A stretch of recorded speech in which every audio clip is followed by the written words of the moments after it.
quand la mort frappe sans avertissement, elle n'emporte pas seulement la personne qui s'en va, elle prend un morceau de ce qui reste.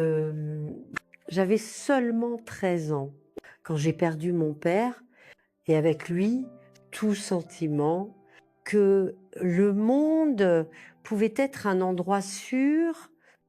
Bonjour, mes chers spectateurs, Ichi Jeanne, votre mamie, avec mes 66 ans, bien vécu, vous parlant directement depuis mon petit coin à Fécamp. Seine Maritime, cette petite ville au climat doux, est devenue mon refuge après tant de tourments. Aujourd'hui, je vais partager une histoire que j'ai gardée près de mon cœur pendant plus de 60 ans, une histoire de douleur, mais aussi de résilience. J'aimerais que vous laissiez un commentaire avec votre nom, l'endroit où vous vivez et quelque chose sur vous. Cela peut être n'importe quoi, ce que vous aimez faire, votre plat préféré, combien d'enfants vous avez, et ainsi de suite. Je suis impatiente de lire vos commentaires et si vous pouvez mettre un pouce en l'air, vous réchaufferez le cœur de cette mamie.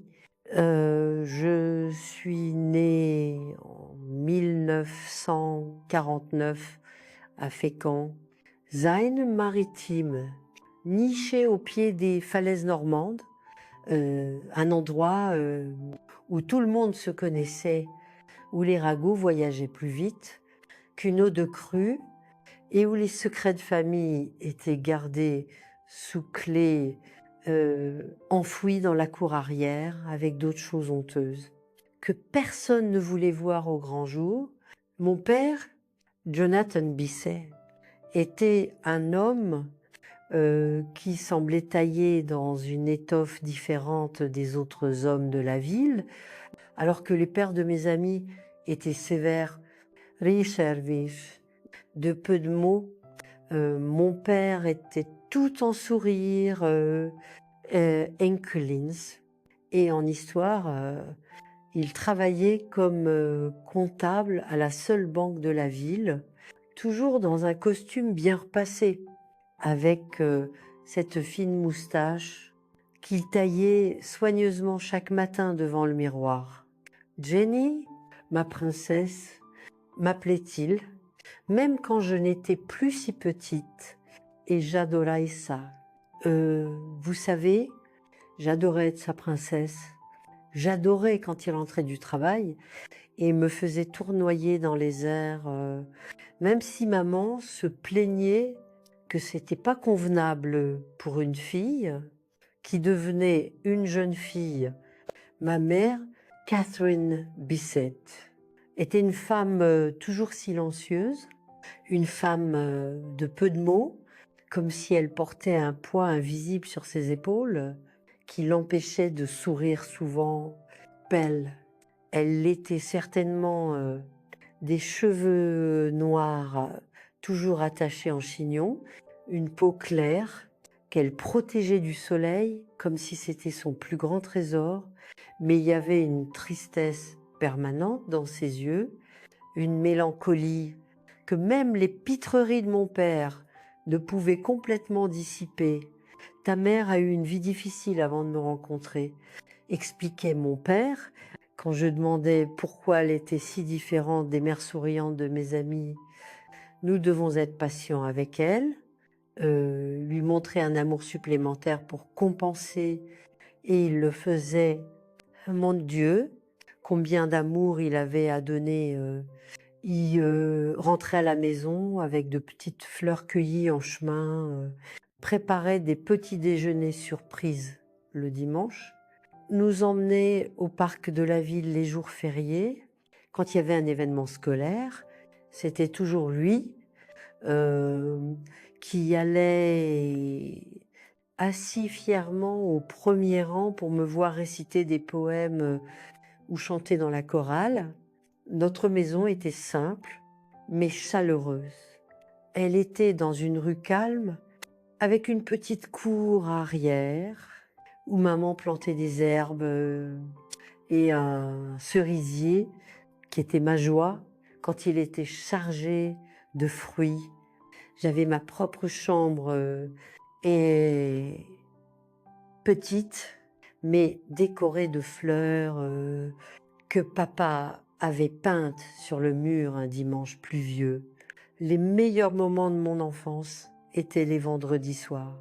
Papa rentrait du travail, nous dînions tous ensemble, euh, puis nous allions au salon pour écouter l'émission de radio qu'il aimait. Quand elle se terminait, il prenait sa guitare et jouait des airs, pendant que maman et moi chantions. Dans ces moments, même elle souriait un peu, comme si pendant quelques minutes, elle pouvait oublier ce poids qu'elle portait à l'école. J'étais une bonne élève, pas la meilleure, mais je m'efforçais de rendre papa fier. Les mathématiques étaient mon point faible, mais il, avec toute la patience du monde, s'asseyait avec moi à la table de la cuisine après le dîner et m'aidait avec mes devoirs. C'est pas grave si c'est difficile. Jenny, disait-il, quand je pleurais de frustration parce que je ne comprenais pas une équation, les choses les plus importantes dans la vie, nous les apprenons à travers la difficulté. Je ne savais pas alors à quel point ces mots seraient vrais dans les années à venir. C'était un mardi d'avril 1963, un jour ordinaire, que le monde s'écroulait sur ma tête. J'étais à l'école, en cours d'anglais à l'école Sainte-Anne, quand la directrice venait me chercher dans le couloir, avec ce visage sérieux que font les adultes quand quelque chose de très grave arrive. Elle me disait que mon père était tombé malade au travail et avait été transporté d'urgence à l'hôpital. Je courais les 5 pâtés de maison qui séparaient l'école de l'hôpital du comté, le cœur battant à m'en sortir de la bouche. Quand j'arrivais, je trouvais ma mère assise sur un banc en bois dans le couloir, le regard pardo, les mains tremblant tellement qu'elle pouvait à peine tenir le chapelet qu'elle gardait toujours dans son sac. Maman, où est papa? Que s'est-il passé? Demandai-je, les larmes coulant déjà sur mon visage. Elle ne répondait pas, elle n'avait pas besoin. Ce silence, la manière dont elle me regardait, comme si elle ne me reconnaissait pas un instant, me disait tout ce que j'avais besoin de savoir. C'était son cœur, murmurait-elle enfin. C'était très rapide. Quand il est arrivé ici, il était déjà parti. Une crise cardiaque massive, que le médecin appelait une bombe à retardement, que personne ne savait exister dans la poitrine de mon père. Il n'avait que 42 ans, était en bonne santé, ne fumait jamais, ne buvait pas au-delà d'un petit verre de vin au déjeuner familiaux du dimanche. Les jours qui suivaient étaient un flou de visage, qui ne consolait pas, de mots vides de personnes bien intentionnées. La veillée dans notre salon, comme c'était la coutume à l'époque, l'enterrement avec presque toute la ville présente, parce que mon père était aimé de tous.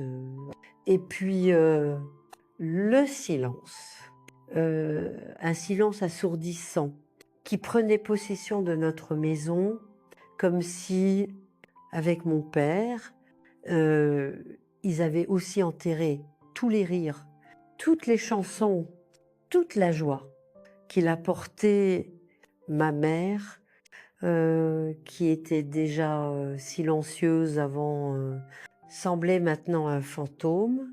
Elle parcourait la maison sans vraiment y être, faisait les tâches ménagères mécaniquement, parlait seulement ce qui était nécessaire la nuit. Je l'entendais pleurer doucement dans sa chambre. Le jour, elle regardait par la fenêtre pendant des heures, comme si elle s'attendait à voir mon père rentrer du travail avec ce grand sourire et les bras ouverts pour me faire tournoyer. J'étais aussi dévastée. À l'intérieur, je sentais un trou dans ma poitrine, comme si quelque chose de vital m'avait été arraché. J'avais des cauchemars presque toutes les nuits, me réveiller en l'appelant à l'école. Je ne pouvais pas me concentrer, mes notes chutaient. Je ne voulais pas jouer avec mes amis. Elle s'en remettra, entendais-je une tante dire à ma mère. Les enfants oublient vite, mais comment pourrais-je oublier? Comment pourrais-je avancer quand la personne qui m'aimait le plus au monde, qui me faisait me sentir en sécurité et spéciale, avait été arrachée de ma vie sans même le temps de dire au revoir? La vie, cependant, une manière cruelle de continuer de nous entraîner en avant, même quand nous voulons rester immobiles dans le temps. Les factures continuaient d'arriver, il fallait acheter de la nourriture, la vie exigeait que nous continuions à vivre, même brisés à l'intérieur. C'est alors que les difficultés financières commençaient à apparaître. Mon père avait une petite assurance vie qui s'épuisait rapidement. Ma mère n'avait jamais travaillé hors de la maison, n'avait ni profession, ni éducation au-delà de l'école primaire. Elle commençait à nettoyer les maisons des familles plus riches de la ville, à faire la lessive pour d'autres, à vendre des douceurs qu'elle préparait tôt le matin, après avoir passé la journée à nettoyer les maisons des autres. J'essayais d'aider autant que je pouvais. À 13 ans, je commençais à garder les jeunes enfants après l'école pour des familles qui pouvaient payer quelques pièces pour ce service pendant les vacances. J'aidais à la boulangerie du coin, rangeant les étagères, balayant le sol. Chaque sou que je gagnais, je le remettais à ma mère, qui les gardait tous dans une boîte à biscuits, qu'elle conservait sur l'armoire de la cuisine. Même ainsi, c'était difficile, très difficile. La maison où nous vivions était louée. Et sans le salaire de mon père, il devenait bientôt impossible de suivre les paiements. Après 3 mois de loyer en retard, nous devions partir déménager dans une minuscule maison dans la cour arrière de la propriété d'une vieille dame, Madame Wilson, qui demandait moins cher en échange, que nous prenions soin d'elle aussi. Voir ma mère, qui était déjà si triste avant, sombrer de plus en plus dans une dépression silencieuse me brisait le cœur. Elle perdait du poids, visiblement, mangeait à peine, travaillait jusqu'à s'effondrer d'épuisement, beaucoup de nuits. Je la trouvais endormie à la table de la cuisine, sur les vêtements qu'elle repassait, le fer encore chaud à côté d'elle. La vie était devenue une lutte constante pour la survie.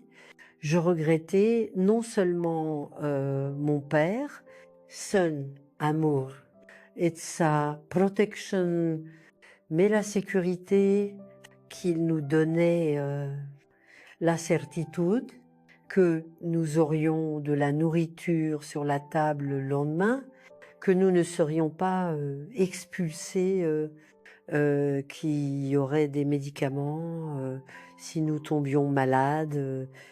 C'est dans ce moment le plus vulnérable de nos vies que Robert apparaissait, et avec lui une promesse de jour meilleur qui se révélerait bientôt être le pire piège dans lequel nous pouvions tomber. Robert Taylor entrait dans nos vies un dimanche après la messe à l'église Notre-Dame. Ma mère et moi sortions, elle, dans cette robe noire qu'elle n'avait pas enlevée depuis l'enterrement de mon père. Moi, dans des vêtements déjà trop petits, donnés par une voisine. Il s'approchait de nous, chapeau à la main, un sourire poli sur le visage. Madame Catherine, je suis Robert Taylor. J'ai travaillé à la banque avec votre mari. Mes condoléances pour Jonathan. C'était un homme bien. Ma mère le remerciait d'un hochement de tête, sans vraiment le regarder. Elle était comme ça avec tout le monde, distante, enfermée dans son propre chagrin. Mais Robert ne se décourageait pas facilement. Il nous raccompagnait chez nous, parlant tout le temps, racontant des histoires sur mon père que je n'avais jamais entendues, posant des questions sur comment nous nous débrouillons, offrant de l'aide. Si vous avez besoin de quoi que ce soit, appelez-moi, disait-il, quand nous atteignions la porte de Madame Wilson, où nous vivions maintenant. J'habite juste à la rue des Étoiles, numéro 18. Frappez simplement à la porte. Je trouvais cela étrange. Mon père avait travaillé à la banque pendant plus de 10 ans, connaissait tout le monde là-bas. Comment n'avait-il jamais mentionné ce Robert? Comment ne l'avait-il jamais ramené à la maison pour un café? Comme il le faisait avec d'autres collègues du travail, mais ma mère ne semblait rien remarquer d'étrange.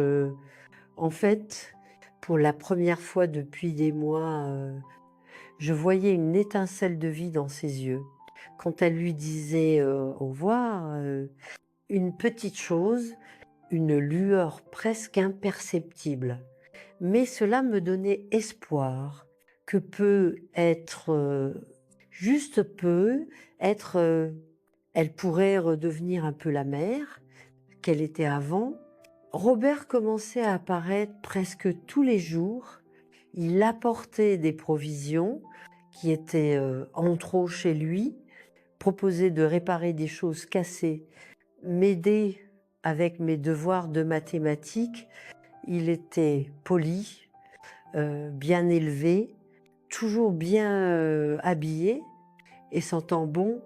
Il devait avoir environ 35 ans, des cheveux commençant à grisonner aux tempes, des yeux sombres qui souriaient. Quand il souriait, c'est un homme bien.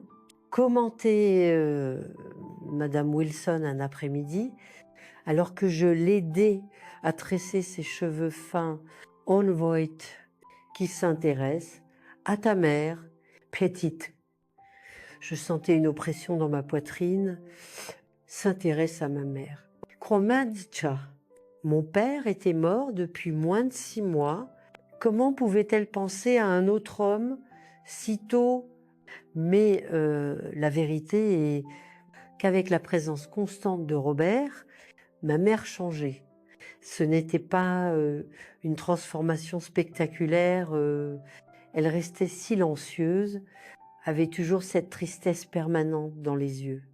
Mais elle commençait à s'habiller un peu mieux, à porter une robe qui n'était pas noire de temps en temps, à se coiffer plus soigneusement est plus important encore, Elle commençait à parler plus, à sourire légèrement quand il racontait une blague, à s'intéresser à des choses au-delà de la routine épuisante du travail.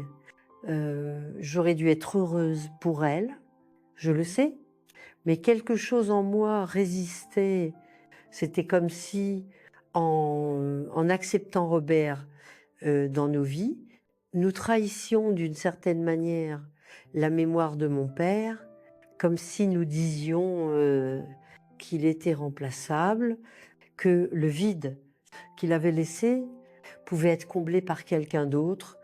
Ton père voudrait que nous soyons heureuses. Jenny, me disait ma mère une nuit, après que Robert était parti, c'était la première fois depuis des mois que nous parlions vraiment. Il ne voudrait pas que nous passions le reste de nos vies à pleurer. Il peut être avait-elle raison, peut être étais-je égoïste, être infantile. Après tout, elle était encore jeune, pas encore 40 ans. Et notre vie était si difficile. Robert avait un bon emploi à la banque, possédait sa propre maison, pouvait nous donner une sécurité que nous avions perdue. Même ainsi, je ne pouvais pas me sentir à l'aise avec lui. Il y avait quelque chose dans les yeux de Robert, quelque chose qui apparaissait quand ma mère ne regardait pas, quand il n'y avait que lui et moi dans le salon, pendant qu'elle finissait le dîner dans la cuisine, une lueur étrange, calculatrice, qui me donnait des frissons. « Tu verras, Jenny », me disait-il une fois doucement, posant sa main sur mon genou d'une manière qui me faisait me recroqueviller. « Je vais très bien m'occuper de vous deux, surtout de toi. » J'essayais de parler de cela à ma mère, de l'inconfort, que je ressentais, mais elle ne voulait pas écouter, bien sûr, que tu es confuse, ma chérie, c'est normal, tu adorais ton père, personne ne va le remplacer. Mais Robert, vous, je suis aidé vers juste qui est le mieux pour nous. 3 mois après l'entrée de Robert dans nos vies, il demandait à ma mère de l'épouser. C'était un dimanche, après le déjeuner qu'il avait lui-même apporté, un poulet rôti acheté à la boulangerie, du riz, des haricots, même une bouteille de vin. Il s'agenouillait dans notre minuscule salon, sortait une petite boîte de sa poche avec une bague simple et faisait la demande. Ma mère pleurait, disait que c'était trop tôt, qu'elle ne savait pas si elle était prête.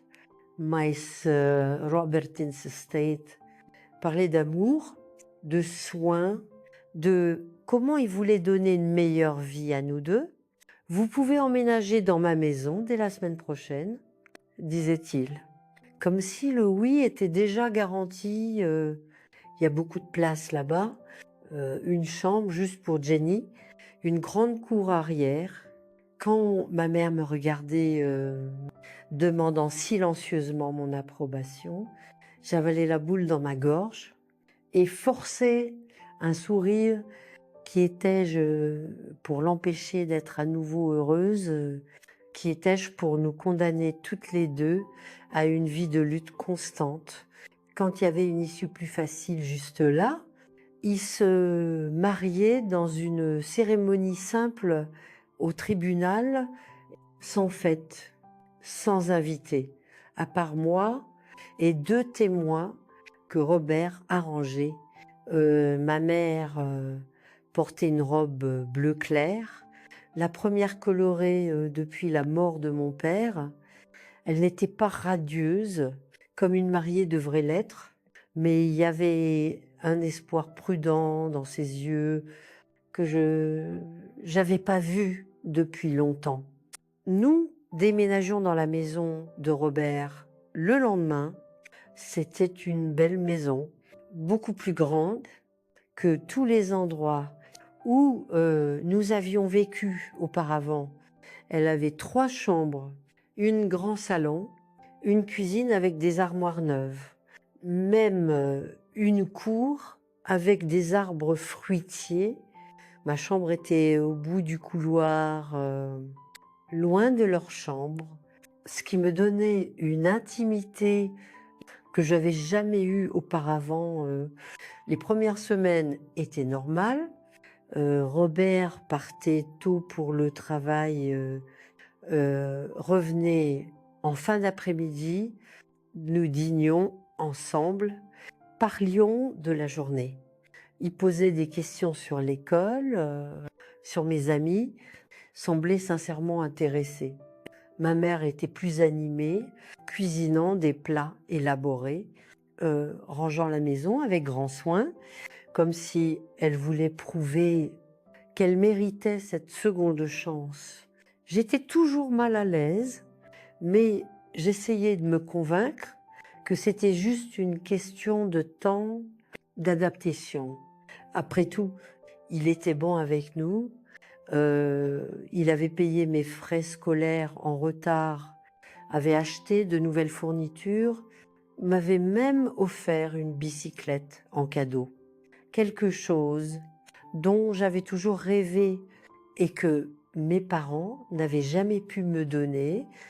C'était environ 1 mois après le mariage que les choses commençaient à changer subtilement au début, si lentement, que nous le remarquions à peine. D'abord venaient les critiques sur la nourriture. C'est trop salé, disait-il, repoussant l'assiette. Oula, c'est pas comme ça qu'on assaisonne la viande, Catherine. Plus les plaintes sur la propreté de la maison. Regarde cette poussière sur les meubles. Quel genre de femme au foyer es-tu? Ma mère, anxieuse de lui plaire, travaillait encore plus dur. Elle nettoyait la maison de fond en comble tous les jours, essayait de nouvelles recettes, passait des heures devant le miroir à se préparer avant son arrivée. Mais rien ne semblait suffire. Les critiques s'étendaient à moi aussi, mes notes qui s'amélioraient depuis que je fréquentais l'école régulièrement à nouveau, n'étaient jamais assez bonnes. Ma façon de parler était trop effrontée pour une fille. Mes vêtements étaient indécents. On néglige selon son humeur. Et puis, il commençait à boire, pas beaucoup au début. Juste un verre de whisky après le dîner, puis 2, puis toute la bouteille. Et avec l'alcool venait le vrai Robert, Cherry, qui s'était caché derrière le masque d'un homme bon, gentil. La première fois qu'il frappait ma mère, c'était à cause d'un bouton, un simple bouton de sa chemise qui était tombé et qu'elle n'avait pas recousu. Nous étions en train de dîner quand il le remarquait et explosait soudainement, renversant la table, cassant la vaisselle, saisissant ma mère par les cheveux. Je courais pour la défendre, mais il me poussait avec une telle force que je heurtais ma tête contre le mur. Je restais là, étourdie, le regardant traîner ma mère dans la chambre, ses cris se transformant en supplications, puis en silence. Le lendemain matin, il agissait comme si rien ne s'était passé. Il prenait son petit déjeuner, donnait un baiser sur le front de ma mère, qui avait un œil au beurre noir maquillé du mieux qu'elle pouvait. me souhaitait une bonne journée à l'école. Quand je rentrais, ma mère nettoyait la maison. Comme toujours, des mouvements mécaniques, le regard vide. Maman, nous devons partir d'ici, murmurai-je, craignante qu'il puisse entendre, même s'il était au travail, il va recommencer, ça va impedir. Elle secouait simplement la tête sans me regarder dans les yeux. C'était juste cette fois, Jenny, il a trop bu, perdu la tête, il s'est déjà excusé, promis que ça ne se reproduira pas. Mais ça se reproduisait. Bien sûr, la semaine suivante, c'était parce que le dîner était en retard. Une autre fois, parce qu'il pensait qu'elle regardait le facteur d'une manière aguicheuse. Il y avait toujours une excuse, une raison pour la violence, et toujours, le lendemain, venaient les excuses, les promesses, parfois même des fleurs, un cadeau. Ma mère, qui était déjà fragile avant, se brisait de plus en plus cette petite flamme de vie qui était revenue dans ses yeux quand elle rencontrait Robert, s'éteignait jusqu'à ce qu'il ne reste plus que la peur et la résignation. Quant à moi, il gardait une distance calculée. Il critiquait, humiliait avec des mots, parfois me poussait ou me giflait, mais rien comparé à ce qu'il faisait à ma mère. J'étais juste la belle-fille gênante, les rappels constants qu'elle avait eu une vie avant lui, aimé un autre homme avant lui. En même temps, je commençais à remarquer un autre type de regard de sa part. Quand je sortais de la douche, quand je changeais de vêtements dans ma chambre avec la porte pas complètement fermée, quand je me penchais pour ramasser quelque chose par terre, un regard qui me faisait me sentir sale, exposée, vulnérable.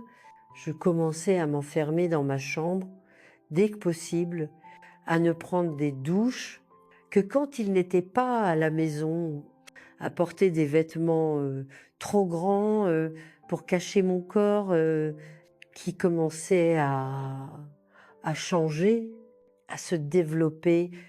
La ville commençait à parler. Dans une petite ville comme la nôtre, les secrets ont des jambes courtes. Les gens voyaient les bleus mal déguisés de ma mère, remarquaient comment elle était devenue une ombre de la femme, qu'elle était avant. Ils voyaient comment je marchais la tête baissée, effrayée, différente de la fille joyeuse que j'étais autrefois, mais personne ne faisait rien. Dans une dispute entre maris, it femme, on ne met pas une cuillère, disait-il, haussant les épaules comme si c'était normal, acceptable qu'un homme batte sa femme dans leur maison, comme si c'était juste une affaire privée et non un crime. Même les enseignants à l'école, qui voyaient mes yeux gonflés d'avoir tant pleuré, mes notes chutant à nouveau, mon isolement croissant, préféraient détourner le regard. C'était plus facile, ainsi moins compliqué, moins risqué. Progressivement, je comprenais une dure vérité. Nous étions seuls dans cette situation. Personne ne viendrait nous sauver. Si nous voulions nous échapper, nous devions trouver la force en nous-mêmes. J'essayais tant de fois de convaincre ma mère de partir. Nous pourrions retourner chez Madame Wilson ou chercher des parents dans d'autres villes. Recommencer n'importe ou loin de lui, mais elle trouvait toujours des excuses. Nous n'avons pas d'argent, Jenny, ou irons-nous, il nous trouvera, ce sera pire. Parfois, il est bon avec nous. Tu sais, tous les mariages ont des problèmes. Ma chérie, la dernière excuse était celle qui m'enrageait le plus. Quel genre de problème de mariage incluait des yeux au beurre noir et des côtes cassées? Quel genre de mari faisait que sa femme s'enferme dans la salle de bain, tremblante de peur, quand elle entendait la porte d'entrée s'ouvrir? C'était pas un mariage avec des problèmes, c'était une prison, une condamnation à mort au ralenti. Et puis, quand j'atteignais 14 ans, tja, arrivait le jour qui changeait tout, qui me faisait comprendre que je devais agir et vite, avant qu'il ne soit trop tard.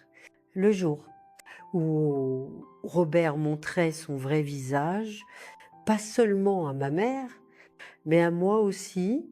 C'était un vendredi, que tout changeait. Je me souviens comme si c'était hier, chaque détail gravé dans ma mémoire, comme si c'était passé hier, et non, il y a plus de 6 décennies. C'était le jour du contrôle de mathématiques, ma matière la plus difficile. J'avais beaucoup étudié, veillé tard, à refaire des exercices.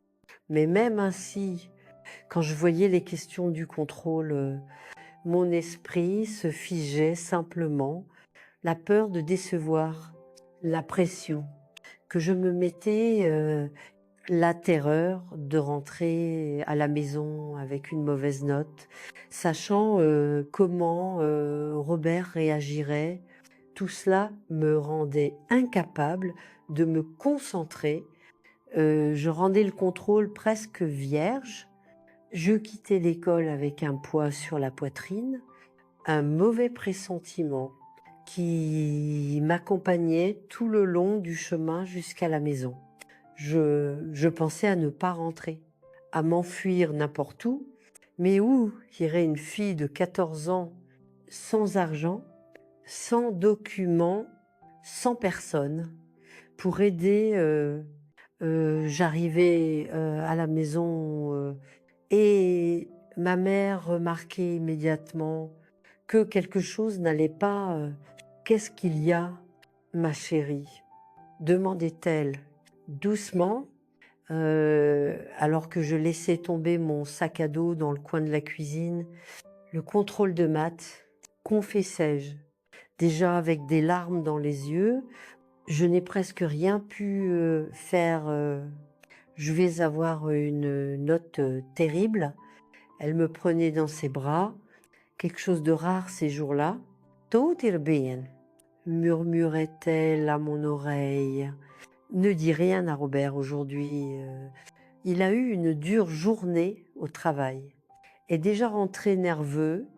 Demain, nous parlerons calmement, réfléchirons à ce qu'il faut faire.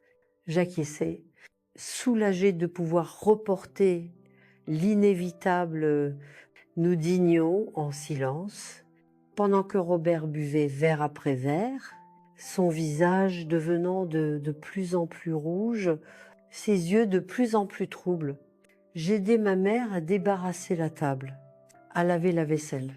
Puis je me retirais dans ma chambre, remerciant silencieusement que, pour un jour de plus, il m'ignorait.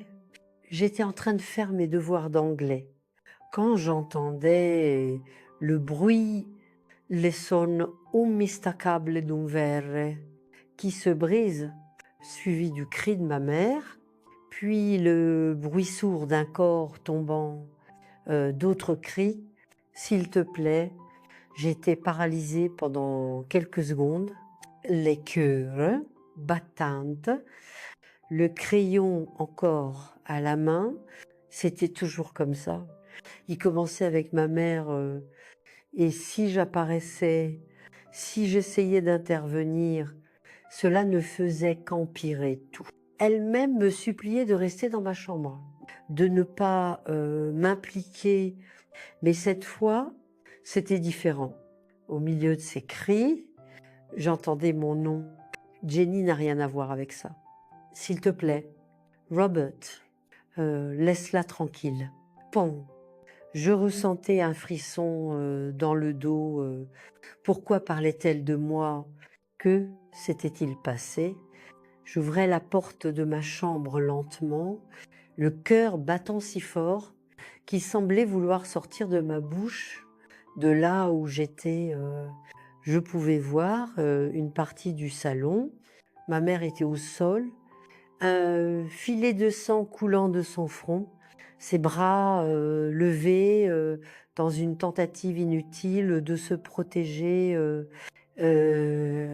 Robert était debout, tenant un papier à la main, l'agitant devant elle. Tu étais au courant de ça? Tout ça, Voice, criait-il, sa voix pâteuse par l'alcool. Cette petite a eu zéro contrôle, zéro. Après tous ceux que je fais pour vous deux, c'est comme ça. Que vous me remerciez. Mon sang se glaçait. L'enseignant avait dû appeler pour donner la nouvelle du contrôle. Ou peut être un camarade avait commenté à ses parents qu'il avait dit à Robert au bar ou à la banque. Une petite ville est comme ça. Les nouvelles voyagent plus vite que le vent. Elle a essayé, Robert, plaider ma mère. Les maths sont difficiles pour elle. Je n'attends toujours, c'était la mauvaise chose à dire. Mentionner le nom de mon père était comme allumer une allumette près de l'essence. Robert devenait rouge de rage, ses yeux injectés de sang, une veine palpitant sur son front. Ne parle pas de cet homme dans ma maison, criait-il, donnant à ma mère une gifle si forte qu'elle tombait à nouveau. Je ne pouvais me contenir. Je sortais, dit ma cachette, me jeter devant ma mère, faisant face à Robert pour la première fois. Laisse-la tranquille, c'est ma faute, pas la sienne. Et pendant un instant, il semblait surpris par mon audace, puis un sourire étrange se formait sur son visage, un sourire qui me faisait frissonner jusqu'à l'âme. Alors, la petite princesse a décidé de défendre maman, très gentille. Maar esto as raison chez faute. Et tu sais, ce qui arrive aux filles désobéissantes, qui ont des zéros au contrôle, il faisait un pas dans ma direction, titubant un peu à cause de l'alcool, instinctivement. Je reculais. Robert, s'il te plaît. Ma mère essayait de se lever, saisissant sa jambe. C'est juste une enfant. Il la repoussait d'un coup de pied, comme si elle était un insecte agaçant. Une infant. Regarde-la bien. Catherine, elle devient une femme et elle doit apprendre à respecter l'homme de la maison, la manière dont il disait cela, le regard qu'il lançait sur mon corps me faisait me sentir nue, exposée. Je comprenais à ce moment ce qui allait se passer et la terreur me paralysait. Maman, murmurai-je, suppliant avec mes yeux qu'elle fasse quelque chose, n'importe quoi. Elle me regardait, puis regardait Robert et je voyais quelque chose mourir dans ses yeux, une capitulation complète, une acceptation de l'inévitable. Elle baissait la tête, incapable d'affronter son mari, incapable de protéger sa propre fille. Va dans ta chambre. Catherine, ordonné, Robert, je vais donner à cette fille une leçon qu'elle n'oubliera jamais. À mon horreur absolue, ma mère obéissait. Elle se levait avec difficulté, me lançait un dernier regard, un regard qui demandait pardon, mais n'offrait aucune aide, et quittait le salon, fermant la porte de la chambre derrière elle. C'était à ce moment que je comprenais que j'étais complètement seule. La personne qui devrait me protéger à tout prix avait choisi de se protéger d'abord par peur, par lâcheté, par des années d'abus qui avaient brisé quelque chose de fondamental en elle. C'est qui se passait dans les heures suivantes est quelque chose que j'ai encore du mal à raconter.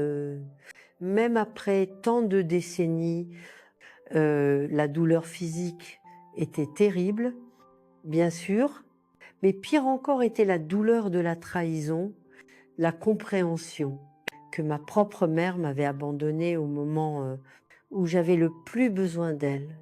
Robert me violait cette nuit-là, pas une fois, mais plusieurs fois. Il utilisait mon corps comme s'il s'agissait d'une chose, un objet pour décharger sa colère, sa frustration, ses désirs malades. Et pendant tout ce temps, de l'autre côté du mur, ma mère restait silencieuse, sachant ce qui se passait, entendant mes cris, mes supplications, et choisissant de ne rien faire quand c'était enfin fini, quand il tombait dans un sommeil lourd, ivre d'alcool et de son propre acte monstrueux. Je me traînais jusqu'à la salle de bain, j'ouvrais la douche et m'asseyais sur le sol froid, laissant l'eau couler sur mon corps meurtri, comme si elle pouvait nettoyer non seulement le sang et la sueur, mais aussi la honte, le dégoût, le désespoir. Je restais là, je ne sais pas combien de temps, des minutes, des heures. Le temps avait perdu son sens. J'essaye l'aimer, qu'à un moment, avec l'eau déjà froide, je prenais une décision. Je ne passerai pas une autre nuit dans cette maison. Je préférerais mourir dans la rue plutôt que d'attendre qu'il décide de m'utiliser à nouveau. Je m'habillais avec difficulté, choisissant des vêtements amples qui cacheraient les bleus qui n'attiraient pas l'attention. Je prenais mon sac d'école, vidais les livres et mettais le peu que j'avais de valeur, une tenue de rechange, une brosse à dents, la seule photo que j'avais de mon père et quelques pièces que je gardais dans une petite boîte depuis que j'avais commencé à garder des enfants. Avant de partir, j'allais à la porte de la chambre de ma mère. J'hésitais, la main sur la poignée. Une partie de moi voulait entrer, la réveiller, supplier une dernière fois qu'elle vienne avec moi, qu'elle choisisse sa fille plutôt que le monstre qu'elle avait épousé. Mais une autre partie, celle qui avait grandi cette nuit-là de manière brutale et irréversible, savait que ce serait inutile. Elle avait déjà fait son choix et je devais faire le mien. Je quittais la maison sans regarder en arrière, dans l'aube froide d'une ville endormie. Je n'avais aucune idée où aller, quoi faire, comment survivre. Je savais juste que n'importe quel endroit serait mieux qu'ici, que n'importe quel avenir incertain serait préférable à cette horreur certaine. Je marchais sans but pendant des heures, les larmes séchant sur mon visage, tandis que le ciel s'éclaircissait lentement. Quand le soleil commençait à se lever, je me retrouvais devant la gare routière de la ville, un petit endroit avec seulement quelques lignes de bus qui reliaient notre petite ville à des endroits plus grands. Je comptais l'argent que j'avais, ce n'était pas beaucoup, suffirait à peine pour un billet jusqu'à la ville la plus proche, mais c'était assez pour commencer, pour m'échapper, pour avoir une chance, aussi petite soit-elle. J'entrais dans la gare routière, regardais le tableau des horaires. Le premier bus partirait dans une demi-heure pour Dieppe, une grande ville où je pourrais me perdre, où personne ne me connaîtrait, où Robert aurait du mal à me trouver. S'il décidait de chercher, j'achetais le billet avec des mains tremblantes, craignant tout le temps que quelqu'un me reconnaisse, qu'on me demande pourquoi une fille de 14 ans était seule à la gare routière à l'aube, avec un sac d'école et des yeux gonflés d'avoir tant pleuré, mais personne ne demandait, personne ne s'en souciait, tout comme personne ne s'était soucié des signes évidents d'abus dans notre maison pendant des mois. L'indifférence qui m'avait blessée avant était maintenant mon allié.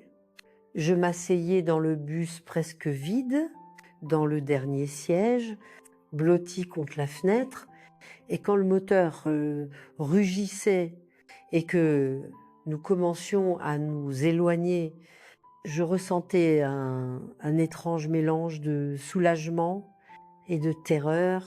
Je m'échappais de l'enfer. Oui, mais où allais-je? Que deviendrais-je maintenant? Je ne savais pas alors que ce trajet en bus ne serait que le début d'un voyage bien plus long, que je fuyais non seulement Robert, mais aussi les souvenirs, la douleur, la trahison, que je devrais construire une vie complètement nouvelle, seule, sans aucun soutien, à un âge où la plupart des filles jouaient encore avec des poupées. Il ne savait pas qu'il faudrait des années avant que je puisse dormir une nuit entière sans cauchemar, que le bruit d'une bouteille brisée me ferait trembler des décennies plus tard, que j'aurais du mal à faire confiance aux gens, surtout aux hommes, pour le reste de ma vie, mais je ne savais pas non plus de ma propre force, de ma résilience, de la capacité que j'aurais à transformer cette terrible douleur en quelque chose de productif, en quelque chose qui aiderait un jour d'autres personnes, alors que le bus s'éloignait de la ville, qui avait été ma maison toute ma vie. Je regardais par la fenêtre une dernière fois le soleil se lever, peignant le ciel en rose. Et un or, un nouveau jour commençait, et pour moi, une nouvelle vie aussi. C'était la nuit la plus terrible de mon existence. Mais c'était aussi la nuit où je découvrais que j'étais seule au monde et que d'une manière ou d'une autre, je devrais trouver la force d'avancer quand même. J'arrivais à Dieppe, complètement perdue, une fille de petite ville, 14 ans, dans une grande ville, sans connaître personne, sans avoir où aller. Quand je descendais du bus à la gare, le bruit, la foule, tout m'effrayait. Pendant un instant, je regrettais presque d'avoir fui. Mais ensuite, je me souvenais de la nuit précédente, de l'horreur aux mains de Robert, de la complicité silencieuse de ma mère, et qui savait qu'il n'y avait pas de retour en arrière. Je devais avancer, aussi effrayant que cela puisse être. Je passais le premier jour à errer dans la ville, portant mon sac à dos, essayant de ne pas paraître aussi désespérée que je me sentais.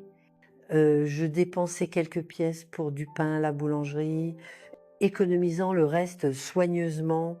C'était tout ce que j'avais au monde la nuit. Quand il commençait à faire noir, la peur se resserrait. Où allais-je dormir? Comment allais-je me protéger? Je finissais par trouver un banc dans un parc, à moitié caché par des buissons. C'était pas sûr. Je le savais, mais quel choix avais-je?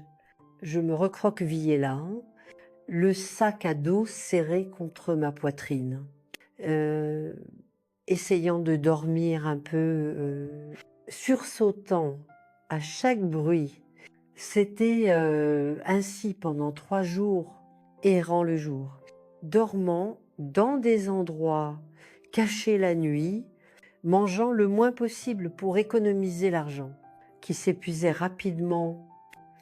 Je me lavais le visage dans les toilettes publiques, essayais de garder une apparence minimale, mais c'était de plus en plus difficile.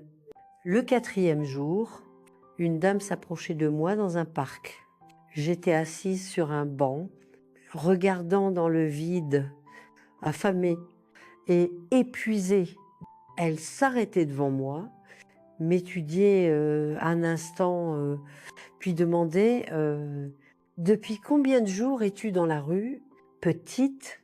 Je pensais à mentir, à dire que j'attendais jusqu'au con, que j'avais une maison, une famille, mais j'étais si fatiguée de prétendre, si désespérée d'aide, que la vérité s'échappait avant que je puisse la retenir. 4 jours, elle hochait la tête, comme si elle le savait déjà. Et d'où viens-tu? De Fécamp. Fuyant quelque chose, je baissais les yeux, incapable de répondre. Comment expliquer l'inexplicable à une étrangère? Elle soupirait, s'asseyait à côté de moi. Tu n'as pas besoin de me dire si tu ne veux pas, mais tu ne peux pas continuer comme ça. Tu vas finir par être attrapé par un mauvais personnage ou par la police. Sais-tu ce qu'ils font aux mineurs, qu'ils trouvent dans la rue? Ils les renvoient chez leurs parents. La terreur devait être visible sur mon visage, car elle ajoutait rapidement « Calme-toi, hein? Je ne vais pas te dénoncer. Je dis juste que tu as besoin d'aide. » Elle s'appelait Madame Carole. C'était une enseignante à la retraite, veuve, vivait seule dans une petite maison non loin de là. Elle m'avait observée dans le parc pendant 2 jours, disait-elle, remarquant que je n'étais pas une fille des rues ordinaires, que quelque chose de très grave avait dû arriver pour me mettre dans cette situation. Viens avec moi, proposait-elle. Tu peux prendre une douche, manger quelque chose, dormir dans un vrai lit. Ensuite, nous déciderons quoi faire. C'était risqué de faire confiance à une étrangère. Je le savais. Mais que avais-je à perdre? Si ses intentions étaient mauvaises, je m'enfuirais à nouveau. J'étais devenue douée pour ça. La maison de Madame Carole était simple, mais accueillante, pleine de livres et de plantes. Elle me montrait la salle de bain, me donnait des serviettes propres. On mettait même de côté une vieille robe de sa fille qui vivait loin. Je prenais mon premier vrai bain depuis des jours, lavais mes cheveux, me sentais presque humaine à nouveau. Ensuite, elle me servait une soupe maison avec du pain que je mangeais avec une telle faim que je respirais à peine entre les cuillerées.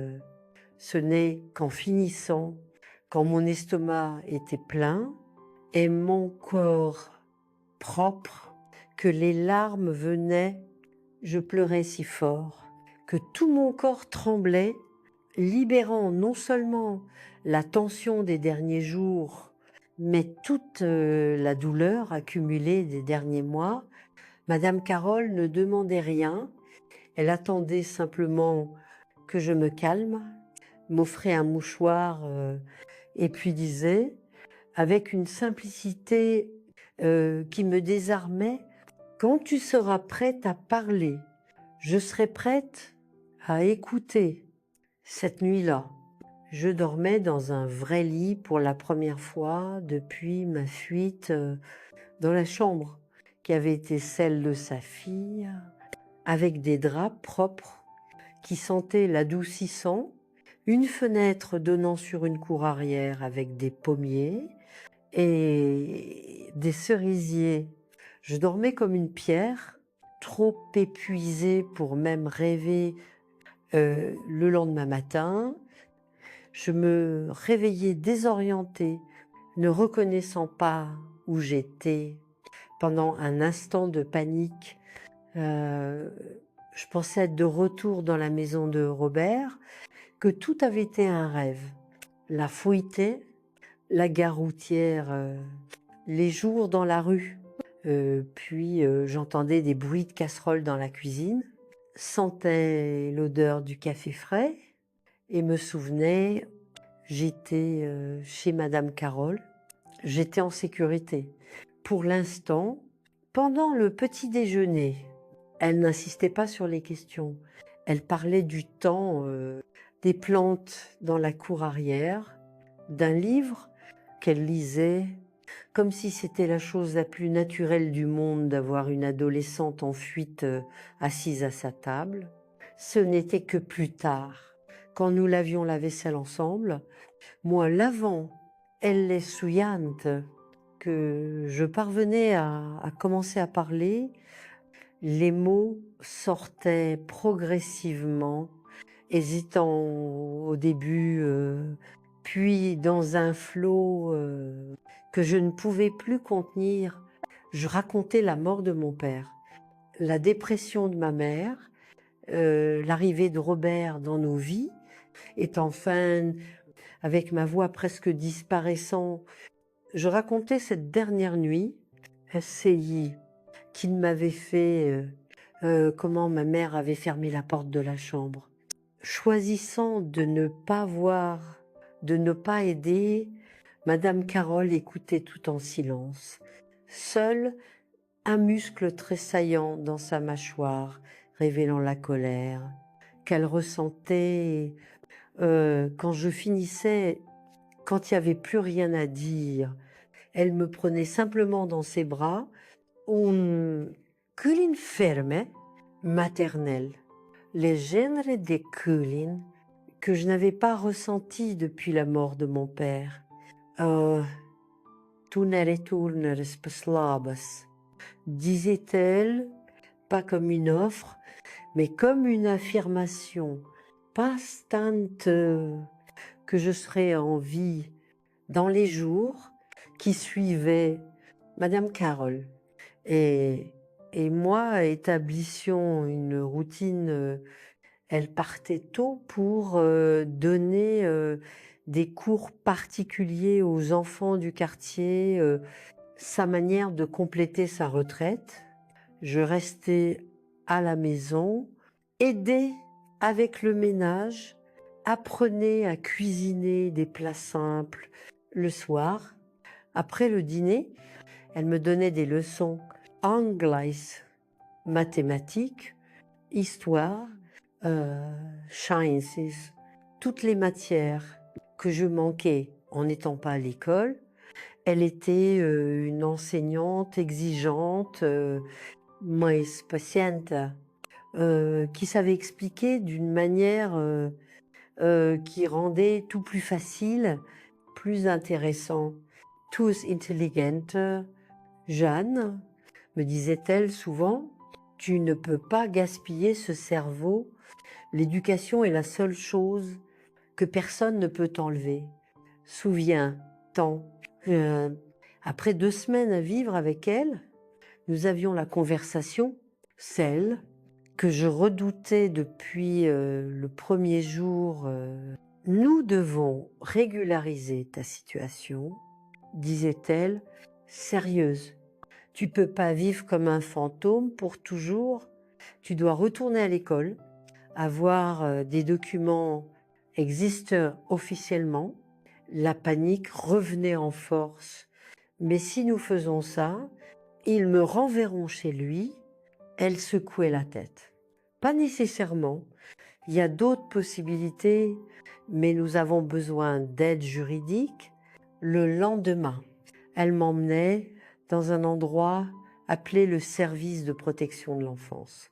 Une maison simple, adaptée pour des bureaux où des avocats bénévoles s'occupaient de cas comme le mien, des enfants et adolescents en situation vulnérable. L'avocat qui nous aidait, Monsieur Lemoine, était un jeune homme au regard gentil.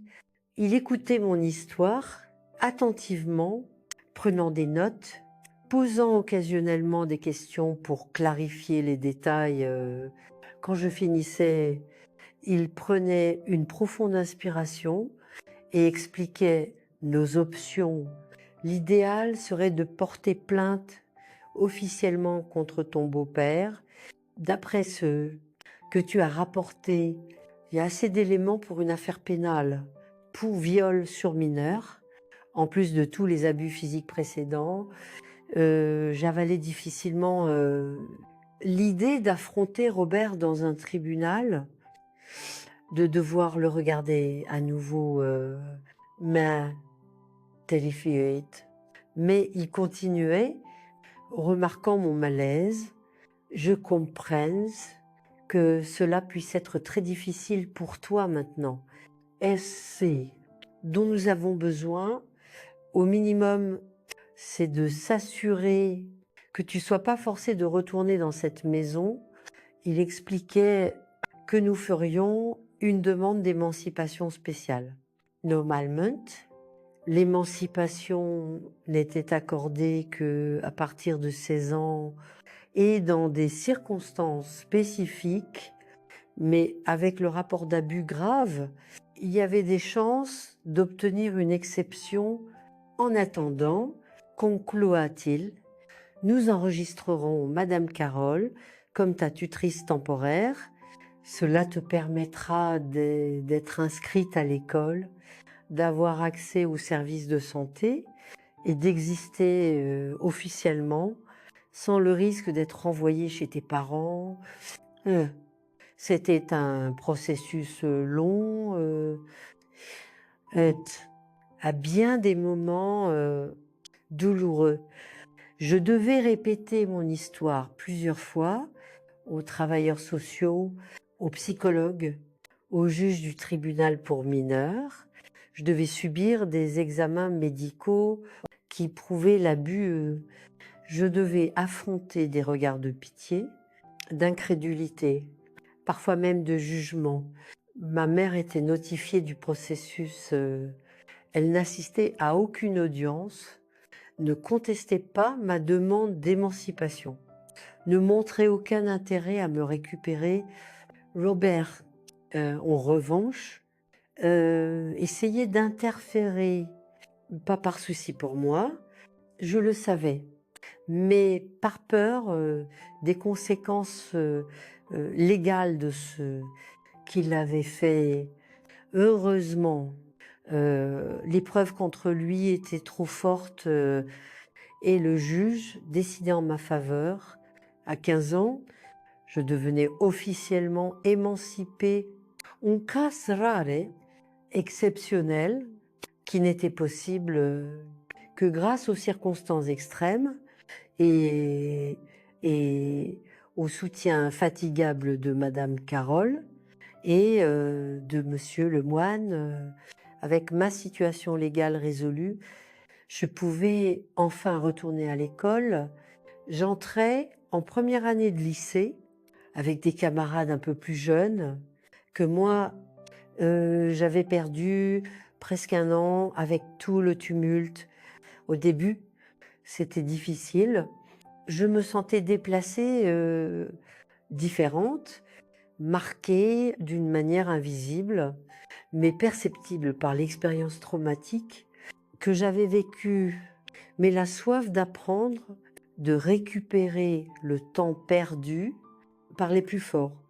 Je me consacrais aux études avec une intensité qui surprenait même les enseignants, les mathématiques, qui avaient toujours été mon talon d'Achille, devenaient un défi personnel que je refusais de perdre.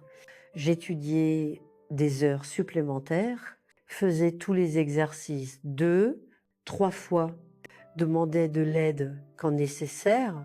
Tu n'as pas besoin d'être la meilleure en tout. Jeanne, me disait Madame Carole, inquiète de mon obsession pour des notes parfaites. Tu dois juste faire de ton mieux. Mais yes, que je devais être exceptionnelle. C'était la seule façon de garantir un avenir différent, de ne dépendre de personne, de ne plus jamais être vulnérable comme je l'avais été à côté de l'école.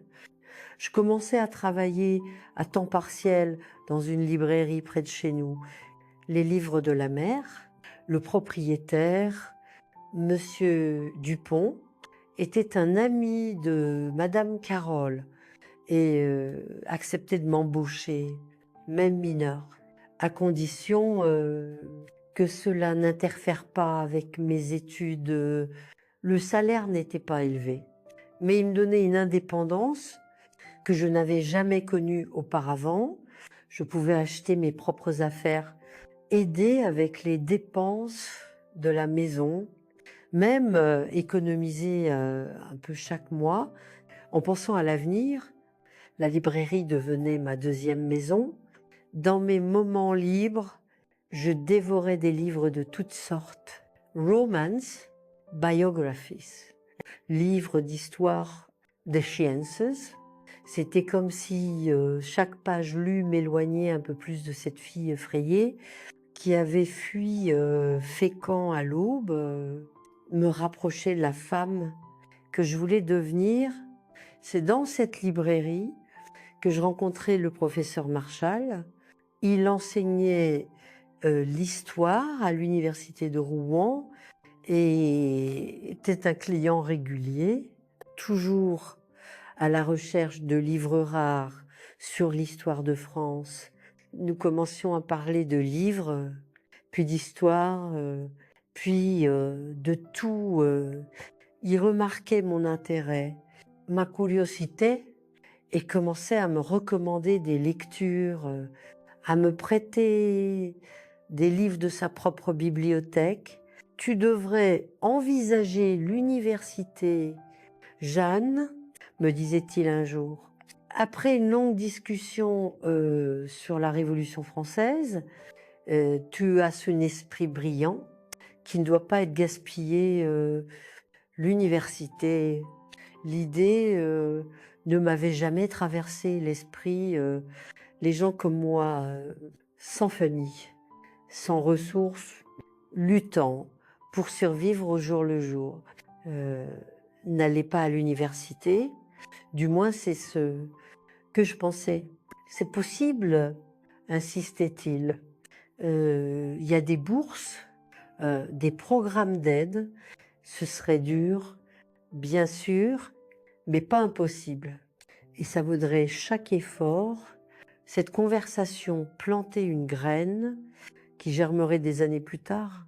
Mais à ce moment, j'étais concentrée sur terminer le lycée, sur rester debout, sur construire une vie en fruits. Sinon, exactement heureuse, était au moins sûre, stable. Les années passaient, je terminais le lycée avec des notes exemplaires, continuais à travailler à la librairie, maintenant à temps plein.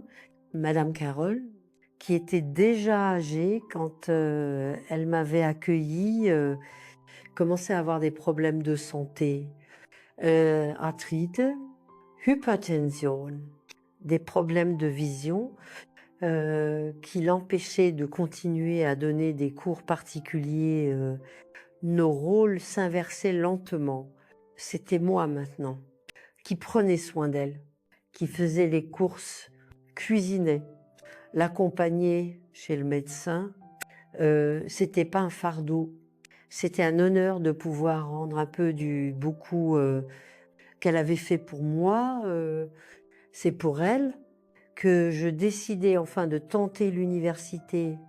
Je voulais qu'elle me voie diplômée, voulais lui donner cette fierté avant qu'il ne soit trop tard. J'étudiais comme jamais pour l'examen d'entrée, tout en travaillant, tout en prenant soin de la maison, tout en aidant Madame Carole avec ses médicaments, Etcheshrendesu, en 1969, à 20 ans. J'entrais au département d'histoire de l'université de Rouen, la première de ma famille, si je pouvais encore appeler ces gens à Fécamp une famille, à atteindre l'enseignement supérieur. Quand je recevais la nouvelle de l'admission, Madame Carole pleurait, me serrait dans ses bras, disait qu'elle savait toujours que je réussirais. Tu as volé. Jenny, disait-elle, utilisant le surnom qu'elle seule utilisait encore. Tu as volé avec des ailes brisées, mais tu as volé quand même. Et c'était vrai, d'une manière ou d'une autre, malgré tout, j'avais appris à voler. C'était pas un vol parfait, pas sans douleur, ni cicatrices, mais c'était mon vol conquis avec des larmes, de la sueur et une détermination que même moi je ne savais pas posséder. La fille qui s'était enfuie de chez elle à l'aube avec juste un sac à dos et un cœur brisé, se transformer en la femme que je voulais toujours être, libre, forte, maîtresse de mon propre destin. L'université ouvrait un monde complètement nouveau. Après des années à vivre dans le cocon protecteur que Madame Carole et moi avions créé soudain, je me retrouvais exposée à des gens, des idées, des expériences que je n'aurais jamais imaginées. C'était effrayant et libérateur à la fois. Les premiers mois étaient difficiles, équilibrer le travail à la librairie, les soins à Madame Carole, qui était de plus en plus fragile, et les exigences des études semblaient presque impossibles. Beaucoup d'ennuis. Je pleurais d'épuisement, me demandant si j'avais fait le bon choix, si je n'étais pas présomptueuse en pensant que quelqu'un comme moi pouvait avoir une éducation universitaire, mais à chaque obstacle surmonté, à chaque contrôle réussi, à chaque compliment d'un professeur, je me sentais plus forte, plus capable. Je commençais à me faire des amis, pas beaucoup, car j'étais encore réservée, avait encore du mal à faire confiance aux gens. Mais quelques-unes, précieuses, qui ne se souciaient pas de mon passé nébuleux, qui m'acceptaient telle que j'étais. Parmi elles était Marie Perrault, une étudiante en littérature que je rencontrais à la bibliothèque, extravertie, bavarde, toujours riante. Elle était mon opposée à bien des égards. Peut être pour cela que nous nous entendions si bien. Elle me sortait de ma coquille, me rappelait qu'il y avait de la joie dans le monde, que tout n'était pas lutte et douleur. C'était Marie qui me convainquait d'aller à ma première fête universitaire. Je résistais inventé 1000 excuses, mais elle insistait tellement que je finissais par céder plus pour la faire taire que par ma propre volonté. Du was einmal, Jean, je te promets, m'assurait-elle, et si tu n'aimes pas, nous partirons tout de suite. Je veux juste que tu vives un peu, que tu respires, que tu rencontres de nouvelles personnes. Tellement, la fête était dans une maison d'étudiants près du campus, musique forte, lumière colorée, jeunes riants, dansant, bouvante, flirtante, un environnement complètement étrange pour moi, qui avait passé les dernières années entre les livres et les responsabilités. Je restais dans un coin, tenant un gobelet de limonade, observant ce monde étrange et quelque peu intimidant. C'est alors qu'il s'approchait, Grand Mince, des cheveux bruns tombant sur ses yeux, un sourire timide qui ne correspondait pas à sa taille imposante. Première fois à une fête étudiante, demandait-il. Et quand je hochais la tête, il ajoutait je suis pas un grand fan non plus, je suis venu parce que mon colocataire fête son anniversaire. Eto insisté. Il s'appelait Paul Fournier, étudiant en ingénierie. En troisième année, nous parlions pendant des heures cette nuit-là. D'abord à la fête, puis dans un café ouvert tard. Enfin, en marchant dans le campus désert, sous le ciel étoilé, nous parlions de livres, de musique, de rêves pour l'avenir. Il ne me demandait pas sur mon passé et je n'offrais pas de le raconter. C'était comme si nous avions conclu un accord silencieux qui comptait était qui nous étions à ce moment pas ceux qui avaient été laissés derrière. Quand nous nous disions au revoir, presque à l'aube, il demandait mon numéro de téléphone, je donnais celui de la librairie Lycéo que j'avais. Je pensais qu'il n'appellerait jamais les garçons comme lui, intelligence, beau, d'une bonne famille, ne s'intéressait pas aux filles compliquées comme moi, mais il appelait le lendemain et le surlendemain et le jour d'après. Nous commencions à nous rencontrer après les cours, à étudier ensemble à la bibliothèque, à nous promener dans le parc les week-ends. C'était une amitié, me disais-je, rien de plus. Ça ne pouvait pas être plus. Après tout, que savais-je des relations? La seule référence que j'avais était le mariage malade de ma mère avec Robert. Et avant cela, les quelques années avec mon père, idéalisé par la mémoire d'une enfant, comment pourrais-je faire confiance à un homme, n'importe quel homme, après ce que j'avais traversé? Paul respectait mes limites, mes silences, mes retraits. Il ne pressait jamais, ne demandait jamais plus qu'est-ce que je pouvais donner quand je lui racontais mon passé, pas tout, juste assez pour qu'il comprenne mes cicatrices. Il se contentait de tenir ma main et disait « Merci de m'avoir fait assez confiance pour partager cela ». C'est à ce moment que je réalisais que j'étais en train de tomber amoureuse et cela me terrifiait. « Tu mérites d'être heureuse, Jeanne », me disait Madame Carole, quand je confessais ma peur. « Ne laisse pas ce monstre continuer à contrôler ta vie. même à distance. Ce serait lui donner une victoire qu'il ne mérite pas. Elle avait raison, je le savais.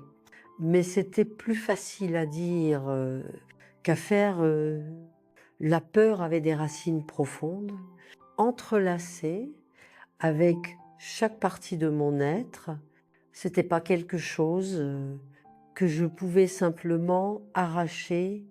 Et Yeter, Paul comprenait cela mieux que moi-même. Avec une patience infinie, il dénouait nœud par nœud de mes traumatismes, mais montrant que tous les hommes n'étaient pas comme Robert, que l'amour véritable ne faisait pas mal, n'humiliait pas, ne détruisait pas. Notre premier baiser arrivait presque 6 mois après notre rencontre. Nous étions assis sur la pelouse du campus, étudiants pour les examens finaux. Soudain, il fermait son livre, me regardait avec ses yeux doux et demandait s'il pouvait m'embrasser. Le simple fait qu'il avait demandé, qu'il avait attendu ma permission, montrait déjà l'abîme qui le séparait de Robert. Oui, répondais-je. Et c'était comme si une écluse s'ouvrait en moi, pas seulement pour l'amour, mais pour la possibilité d'une vie au-delà de la survie, au-delà de la lutte constante, au-delà de la peur. Nous obtenions notre diplôme en 1973, moi en histoire, lui en ingénierie. Madame Carole, déjà très affaiblie, tenait à aller à la cérémonie assise au premier rang, portant sa plus belle robe. Elle applaudissait avec des larmes dans les yeux quand je recevais mon diplôme. Je suis si fière de toi. Ma fille, disait-elle après, et personne ne questionnait le ma fille, car c'est exactement ce que j'étais, pas par le sang, mais par le cœur. Paul recevait une offre d'emploi à Fécamp, une entreprise d'ingénierie en croissance, un bon salaire, des perspectives d'avenir. Il me demandait de l'accompagner, pas comme amie, pas comme petite amie, mais comme sa femme. La demande en mariage venait une nuit simple, sans grands gestes, juste nous deux assis sur le porche de Madame Carole, regardant les étoiles. Je veux construire une vie avec toi, Jeanne, disait-il, une vie de partenariat, de respect, d'amour. Si tu veux, si tu es prête, étais-je prête? Yena Savoy se passe. Une partie de moi avait encore peur, s'attendait toujours qu'à tout moment, le masque de gentillesse tombe et révèle un autre Robert, mais une autre partie, celle qui avait grandi et appris à faire confiance, à nouveau savait que Paul était différent, qu'il méritait une chance, que je méritais une chance. Oui, répondais-je pour la deuxième fois, lui donnant une permission qui changerait ma vie, mais avec une condition. Madame Carole vient avec nous. Je ne peux pas l'abandonner. Il n'hésitait pas une seconde. Bien sûr, elle est ta famille maintenant. Elle sera aussi la mienne. Nous nous marions en 1974 dans une cérémonie petite, mais yoyos, Madame Carole, Marie, quelques amis de l'université et collègues de la librairie où j'avais travaillé pendant tant d'années. Monsieur Dupont, le propriétaire de la librairie, tenait à m'accompagner jusqu'à l'hôtel. Si ton père était ici, disait-il, je suis sourd qu'il serait très fier de la femme que tu es devenue, Le déménagement à Fécamp était un nouveau départ, une nouvelle maison, une nouvelle ville, de nouveaux emplois. J'obtenais un poste d'enseignante dans une école privée, réalisant un autre rêve et avec Madame Carole, occupant la chambre d'amis. C'était comme si nous avions formé notre propre famille improvisée, unie non par le sang, mais par l'amour et le respect mutuel. Les premières années de mariage étaient une expérience d'apprentissage constant, pas seulement sur comment vivre avec une autre personne, partager l'espace et la routine, mais sur comment aimer et être aimé de manière saine. Paul devait apprendre à gérer mes moments de panique, les cauchemars qui me réveillaient encore en sueur au milieu de la nuit.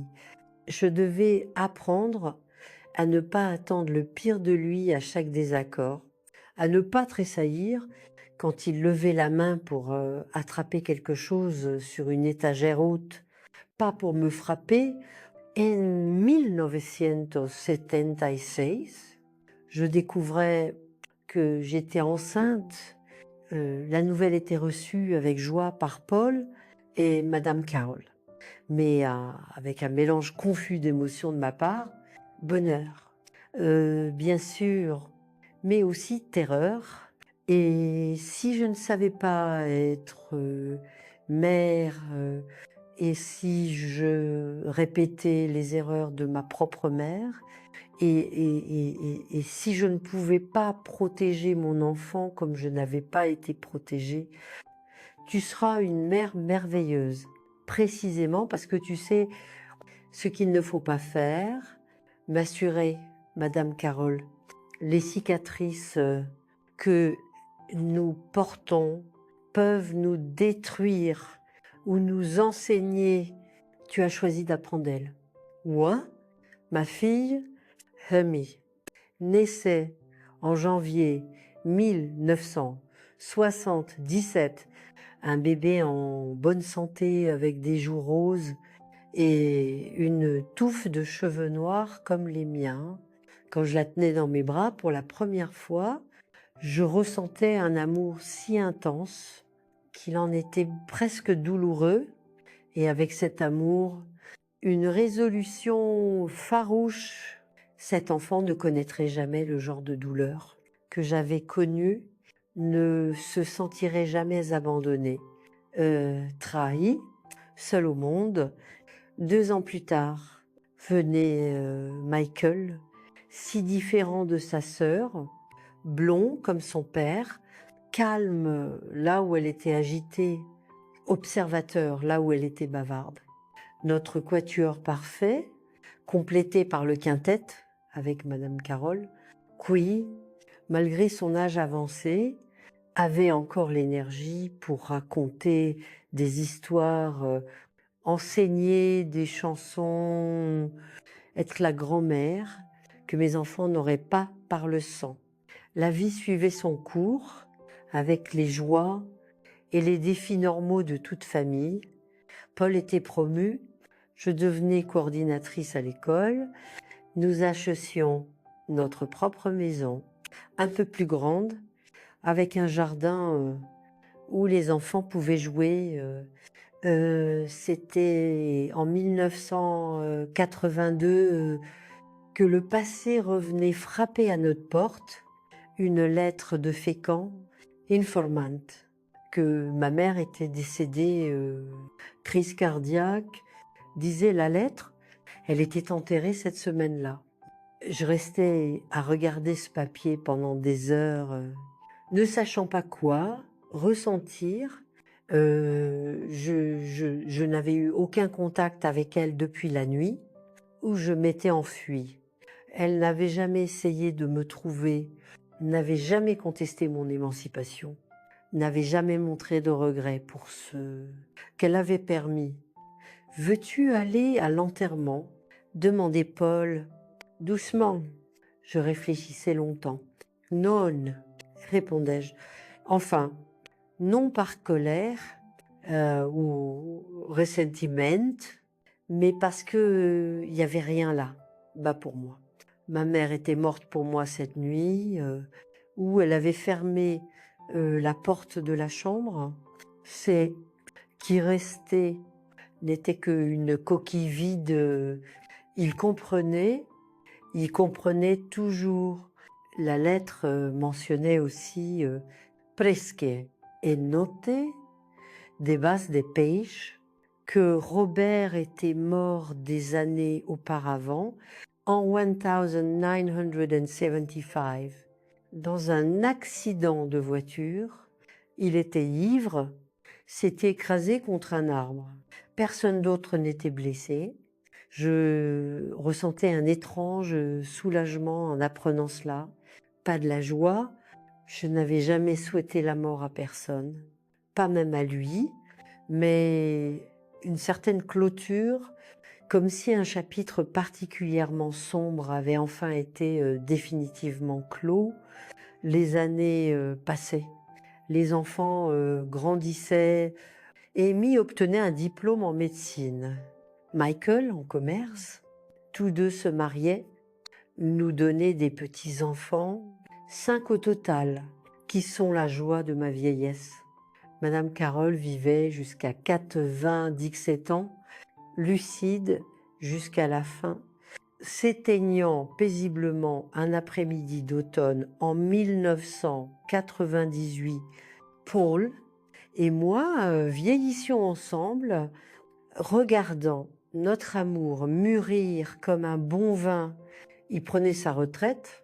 Je continuais à enseigner par plaisir, non par nécessité.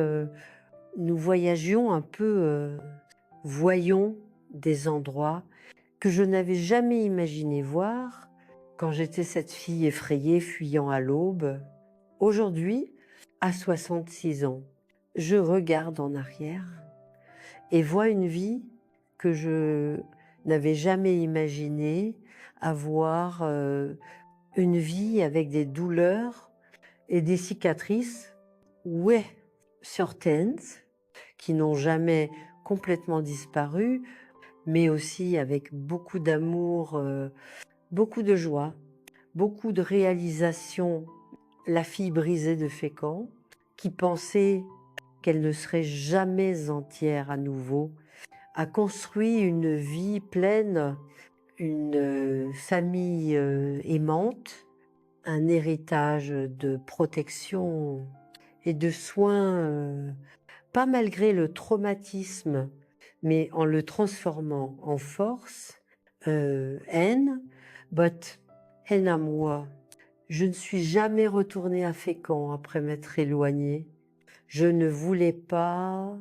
Certains ponts n'ont pas besoin d'être reconstruits, mais j'ai pardonné, pas pour eux, qui n'ont jamais demandé pardon, mais pour moi-même, parce que la haine est un fardeau trop lourd à porter toute une vie, la promesse silencieuse que j'avais faite à mon père à la gare routière avant de partir pour Dieppe était accomplie. J'ai survécu, je suis devenue forte, j'ai construit une vie dont il serait fier de voir être plus important encore. J'ai brisé le cycle. Mes enfants, mes petits-enfants, aucun d'eux n'a connu de première main le genre d'horreur que j'ai connu.